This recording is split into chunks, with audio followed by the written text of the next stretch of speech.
Now imagine you woke up today from a sound, which is an alarm that made you wake up today. That was a sound. And then you decided probably to go and warm food in a microwave. When the food was ready, the microwave gave you a sound to show you or to tell you that, or to indicate that the food was ready. That was a sound. You walk and decide to go down the road and a motor vehicle hoots to tell you probably to move out of the way. That was a sound. Now imagine a life without sound, and this is a life of a deaf person. Now we can't do away with sound in our normal daily functioning. This is knock knock for the deaf. According to the Kenya National Population Census of 2019, there are 153,381 deaf people in Kenya aged above 5 years.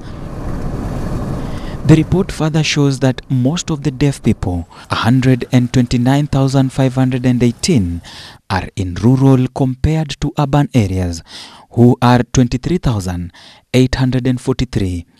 Already, communication barrier is a challenge to deaf community, but we met Esther Mweni, an IUT expert whose deaf friend almost died due to lack of hearing. I went to visit this friend of mine. He's called Daniel, and I find him in crutches and with a broken arm. So Daniel is deaf, and so I asked him, okay, what happened? So he's telling me that he was walking alongside the K Road. He lives somewhere in K Road, and a lorry lost control, and so it came out of the way to the pavement, and as Daniel is walking along, everyone is running out of the way. The lorry is hooting, people are running out of the way, and Daniel is confused. He's trying to look around. Now, what's happening? What's going on? He can't hear the lorry hooting, and by the time he turns back, the lorry is already there, and Daniel gets knocked over. Luckily, it was not fatal. He just broke his legs and his hands. And Daniel tells us this story, and we realize, no, we need to build something for this. We need to solve this challenge. Esther decided to call her IUT friends to build a solution to their deaf friend, a platform that will help deaf persons and persons with hearing loss be aware when sound happens. He tells us that when he is in the room, he has to leave his door open always, because when someone comes in, no one, he will not be able to know someone is knocking. So he leaves the door open during the day. At night, he just hopes that no emergency happens and is not needed. And we think, okay, we are IoT engineers. Why don't we build, make it a challenge to build a solution for this? Why don't we build something that is going to make an impact to the deaf persons, and no, not just thinking about the knocking sounds. Let's think about other sounds. What happens if a deaf person is walking along the road and maybe a lorry lost control and it's trying to hoot and getting out of the way? What happens in that case?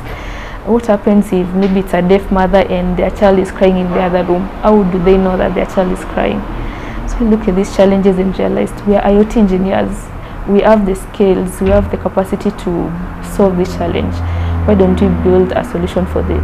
There are many important sounds. Imagine not being able to know that someone is knocking at the door. And so Esther thought to start at home with a door knock. We started working on this, the idea on how do we use these sounds, how do we use this vibration to actually solve the problem that is at hand. And having been an IoT engineer for several years, about 7 years, the idea started cooking, and to a point where we could even go to the market with it, go to the people actually having this problem each and every single day, and present it to them, and for them to test it and bring their feedback to us. Esther has developed a solution that can convey different sounds to the deaf persons in a way they can perceive, building a device that interfaces with a software that conveys a door knock, doorbell to a deaf person in form of visuals and vibration alerts. Let's assume there's a deaf person in this room and someone is knocking from the other side.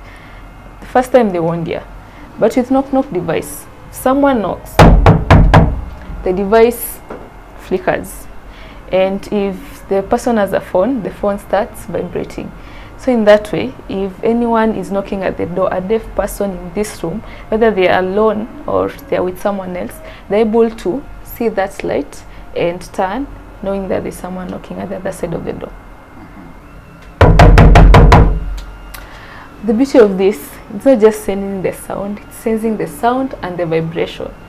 And we're using beautiful technology called artificial intelligence to be able to analyze both of those and recognize that that was actually a knock and maybe not someone kicking the door. To test the device, we visited Brian, a deaf person in Juja. Brian is a father of 2 children and using the knock-knock device to see how the innovation works. Yeah, so this knock-knock device, how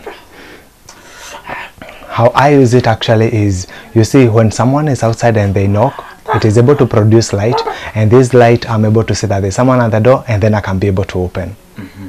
Now, how does it help you so far? Yeah, so how it's helping me, you see, myself, I'm deaf. So before that, I had a lot of challenges because someone would have to flicker the lights like this. But it's hard because, you know, you won't know who is there, or if I'm far, or let's give like, you have to actually call me. So I met Joseph and he was telling me about what they are working on, and actually he gave me one to actually we can come and test, and it has actually worked well, and I have seen even the development that we're doing even with the deaf people. Also, because Joseph himself is an interpreter, and he can be able actually to see the time and the challenges that is there, so we're able even to look at how other can we be able to connect it. For example, even using the phone, that the alert can be sent to the phone, and in this way actually it can be easy. So this is the first one that we actually installed here, the first version, and the second one will have that connection to the phone. Brian explains how he had challenges at home before the device.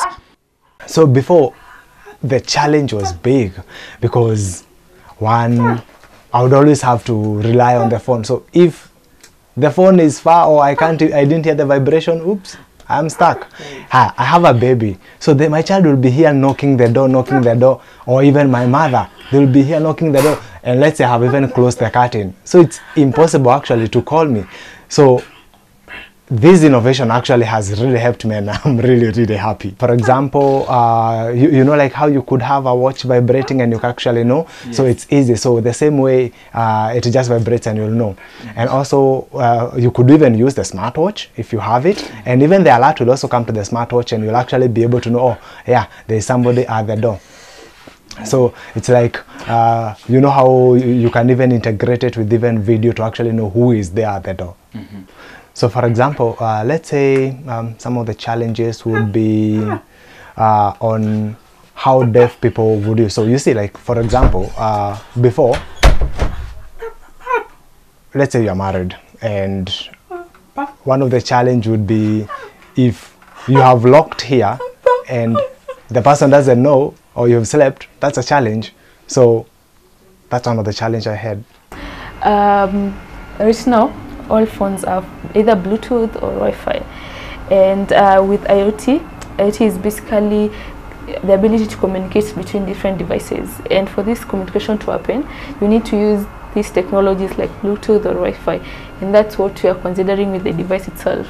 So what you do is just connect the device through to your phone, and anytime the device receives the signal is transmitted to the phone itself through this either Bluetooth or Wi-Fi, depending on the version of the device that you have. With technology, Esther has been able to integrate the knock-knock device to the phone, where when one knocks the door, apart from the device sensing and detecting the vibration and flickers, the deaf person will receive a vibration alert on his or her phone. Just like any other innovation, the knock-knock device for the deaf has its own challenges. The device is not always on. It has a battery which needs recharging. The battery life is about 7 days based on the usage of the device itself. and after that you need to remove it, recharge it, and that might come to a disadvantage, especially in the current model, to persons who don't have electricity in their places. And we're trying to navigate that by using solar to recharge, for recharging purposes in regions where electricity may not reach the house. The device itself is it's damage proof. That means you have tried to make it in such a way that even if a kid right now took it and threw it down, it's not going to damage. But of course there are some damages that can be avoided. Maybe someone takes it, starts hammering it down, because it's going to be damaged. But you have made it in such a way that some of these unexpected damages cannot occur on the device itself.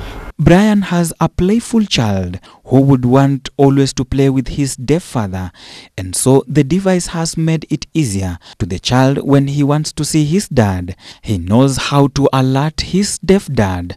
Deaf people in Kenya, as is true for deaf people everywhere, places high value on community.